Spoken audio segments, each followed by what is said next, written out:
Magandang umaga po sa bawat isa sa inyo. Welcome back to our 365 Bible Verses Everyone Should Know. Maraming salamat po sa katuwang natin ngayong umaga, si Ma'am Maylen. Pagpalain po kayo ng ating Panginoon. Salamat po sa inyong buhay. And greetings po kay Sir Jimmy, Miriam, Aida, Jefferson, and Marigold na mga nakikita ko po sa comment section. Maraming salamat po sa nagko-comment dito sa ating daily devotion. Natuloy po natin yung ating talakayan po patungkol po sa Encounter God, Life-Changing Moments. Kapag na-enkwentro po natin yung Diyos, sigurado 100% merong mga pagbabago, malaking pagbabago sa ating mga buhay. Merong change of life, change of direction. Na yung pag-aaralan po natin ngayong umaga, matatagpuan po ito sa 1 Kings chapter 18, 38 to 39. Babasahin ko lamang po yung dalawang verses na ito, tapos ipapaliwanag ko po yung nangyayari rito. So, dumating agad ang apoy na galing sa Panginoon. So, ito yung bayan ng Israel. Meron silang enkwentro sa ating Diyos. Dumating agad yung apoy galing sa Diyos. Papatunayan ng Diyos na siya yung tunay na Diyos. At sinunog nito ang handog, ang gatong, ang mga bato at ang lupa at natuyo ang kanal. Nang makita ito ng lahat ng tao, nagpatira pa sila at sinabi, ang Panginoon ang siyang Diyos. Ang Panginoon ang siyang Diyos. Now, sa mga panahon pong ito, yung bayan ng Israel, hindi na nila alam kung sino yung tunay na Diyos. Sumasamba na sila sa maraming mga Diyos-Diyosan, particularly kay Baal. Etong si Baal, isa sa, kumbaga, kadahilanan kung bakit napakasasama nung bayan ng Israel. Now, para po sa mas maintindihan po natin yung background, no? Ito po yung mapa. Mahilig ako sa mapa. So, mula dito sa Pilipinas, majority ng mga viewers natin. Pasyal muna tayo rito. Now, ito po yung Israel. Yung devotion natin na itong mga nakaraan, no, pinag-uusapan natin ang buhay ni Jacob. Si Jacob kasi, siya yung pinagmulan. Mula kay Abraham, Isaac at Jacob. Si Jacob yung pinagmulan ng bayan ng Israel. Si Jacob yung may 12 anak na naging 12 tribo na bumubuo ng bayan ng Israel. So mula rito sa Ehipto, pinalaya sila ng Diyos, dinala sila sa Promised Land, itong Israel. Now, binigyan sila, dati wala silang mga kings, mga judges muna, no? Sample ng mga judges, si Gideon, Samson, Ehud, yun yung mga judges. Pinamumunuan sila ng mga hukom or sabi nating mga judges. Pero later on, humingi sila ng mga hari. So, from Saul, David, Solomon, at maraming mga hari. So, sa mga panahon na ito, ang hari ay si Ahab dito sa parte na ito ng Israel. Si Ahab, ang asawa niya si Jezebel. Ito yung isa sa pinakamasasamang mga leaders ng Israel. Ginagawa nila, imbis na yung bayan ng Israel sumamba sa tunay na Diyos, dinadala nila yung bayan ng Israel sa pagsamba sa mga Diyos-Diyosan katulad ni Baal. So, napaka-corrupt ng Israel ng mga panahong ito. At yung mga nananaig sa religious sector ay mga propeta ni Baal. Ngayon po, dito sa Mount Carmel, ito sa bundok na ito. By the way, meron tayong 2 bundok na bibisitahin. Una, itong Mount Carmel. Bukas, bisitahin natin yung Mount Horeb. Medyo malayo-layo yun, no? Marahil dito sa lugar na to. Yan yung nilakbay ni Elijah. Pero dito muna tayo sa Mount Carmel. Now, dito sa Mount Carmel, dito hinamon ni Propeta Elijah yung mga propeta ni Baal. Dito niya hinamon yung bayan ng Israel. Sabi niya, buong bayan ng Israel, dito tayo. Mag-gather tayo dito sa Mount Carmel. Magtipon-tipon tayo dito. Patunayan ninyo o patunayan ng mga propeta ni Baal, 400 of them. More than 400 prophets, no? Ni Baal, meron pang Asherah, propeta ni Asherah, mga 400 din yon. So dito tayo mag-gather tayo rito sa lugar na ito. Patunayan nila na yung Diyos nila totoong Diyos, Diyos na buhay. Ako papatunayan ko na yung Diyos ko, si Yahweh, siya yung Diyos na buhay. So, mahaba yung istorya mga kapatid, pero maganda ko kung basahin nyo, 1 Kings chapter 18. Yung nangyari po dito, yung mga propeta ni Baal, sabi ni Elijah, sige, mauna na kayo. Maglagay kayo dyan ng alay. Huwag nyo sisindihan yan. Kung totoo yung Diyos nyo, Mag-aapo yan, yung alay nyo. So, nauna yung mga propeta ni Baal. Hanggang sa nagsasayaw na sila dyan, ikot sila ng ikot, mula umaga hanggang tanghali. Tawag sila ng tawag sa Diyos nila na si Baal. Walang dumarating, walang apoy, hindi naglalagablab yung alay nila. Pinagsusagatan na nila yung sarili nila, dumanak na yung dugo. Wala pa rin. Wala pa rin si Baal. Kinukutsa-kutsa na ni Elijah yung mga propeta. Baka natutulog lang yun, baka umalis lang, baka busy, baka may ginagawa lang. Sige lang, sumigaw pa kayo, humiyaw pa kayo, sugatan nyo pa yung sarili nyo, padanakin nyo pa yung dugo. Tingnan natin kung darating si Baal. To make the long story short, zero. Walang nangyari. Hindi nag-apoy yung kanilang alay. Now it's Elijah's turn. Kaharap yung bayan ng Israel. Sabi niya, sige, etong altar na ito, buhusan nyo pa ng tubig. Binuhusan nila ng tubig, galon-galon. Sabi niya, buhusan nyo pa, sige pa, kulang pa yan. Binuhusan nila ng maraming tubig. Binuhusan pa nila ulit para talagang hindi mag-aapoy. Tapos si Elijah nanalangin siya. Sabi niya, Panginoon, gusto niyong manumbalik yung bayan ng Israel, palapit sa inyo. This time, patunayan niyo na kayo yung Diyos.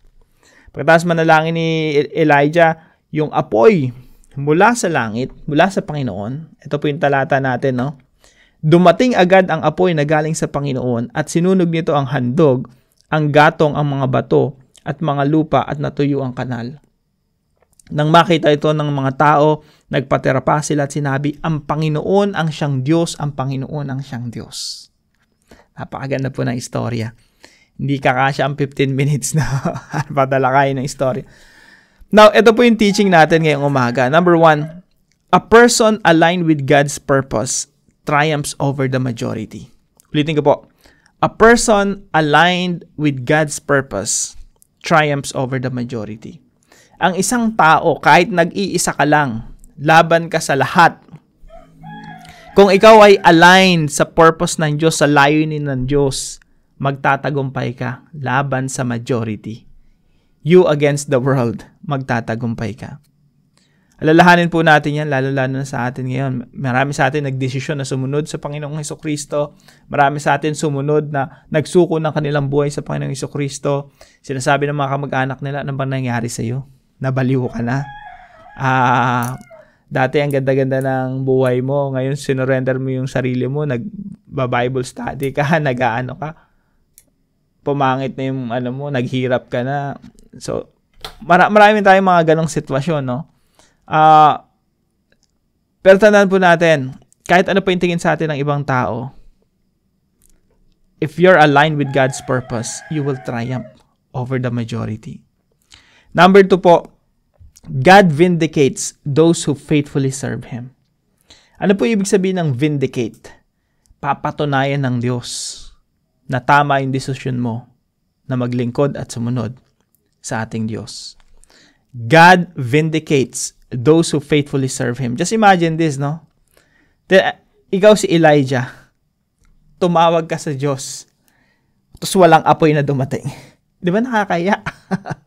Baka ikaw pa yung patayin dito. By the way, yung pagbaba ng apoy, pinagpapatay ng mga tao, yung mga propeta ni Baal. No, kasi tawag sila ng tawag kay Baal, wala naman palang Baal.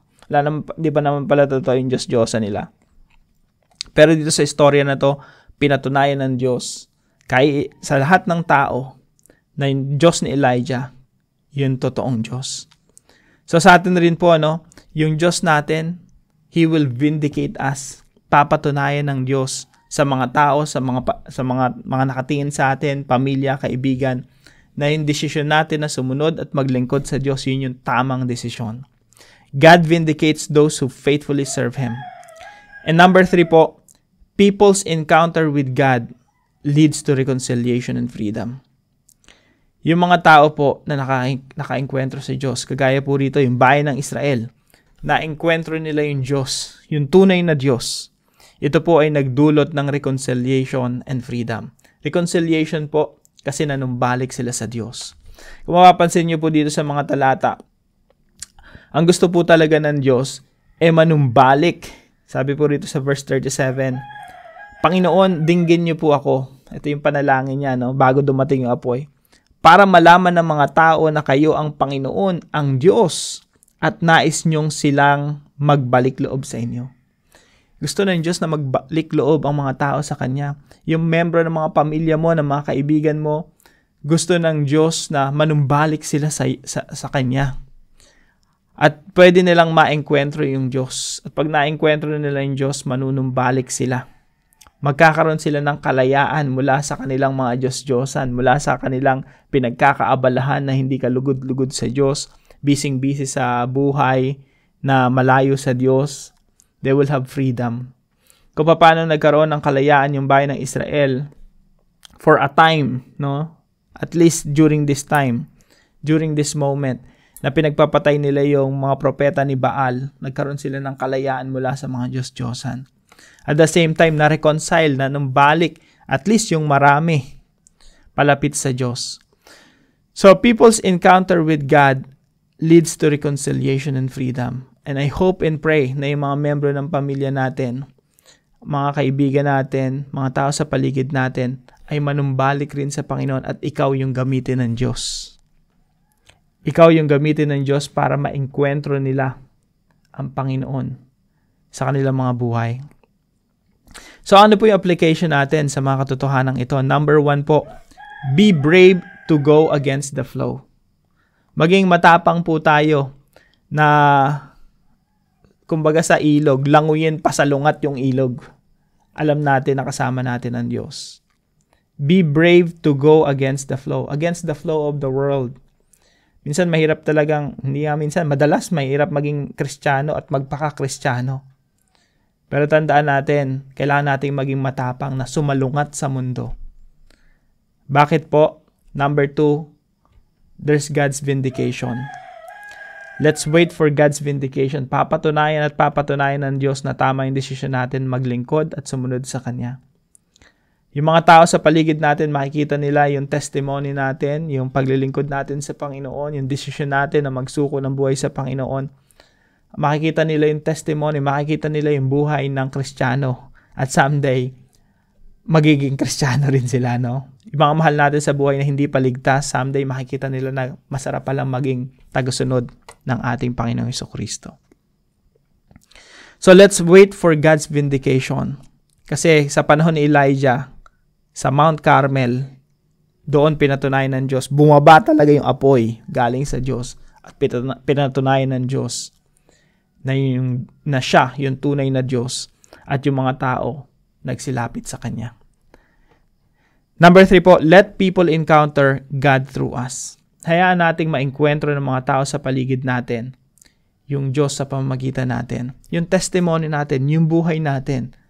Ay magpagamit tayo sa Panginoon at hayaan natin yung buhay natin gamitin ng Diyos upang yung mga tao sa paligid natin ay makakilala sa Kanya.